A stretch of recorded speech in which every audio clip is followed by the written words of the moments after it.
Qu'adviendra-t-il des victimes participant à cette affaire?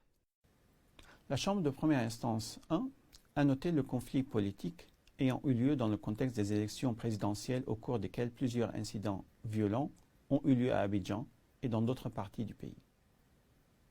Toutefois, l'affaire examinée par la Chambre était limitée aux crimes contre l'humanité prétendument commis au cours de 5 incidents spécifiques.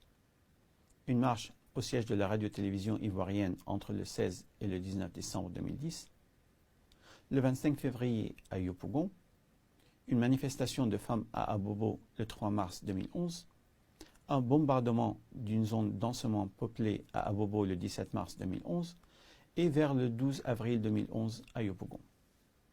Les éléments de preuve présentés par le procureur n'étaient pas suffisants selon la majorité de la Chambre pour conclure que M. Gbagbo et M. Blé seraient pénalement responsables des crimes contre l'humanité prétendument commis au cours de ces incidents spécifiques. La décision de la Chambre de première instance est sans préjudice de possibles enquêtes nationales ou du procureur de la CPI en dehors de ce cadre. Le procureur peut interjeter appel de cette décision. Les victimes, sous réserve de la décision de la Chambre d'appel, peuvent être autorisées à continuer à participer à la procédure d'appel représentées par leur avocat. Il appartiendra alors à la Chambre d'appel de statuer sur le fond de l'appel et de décider si la décision de la Chambre de première instance d'acquitter M. Gbagbo et M. Blé est exempte d'erreur.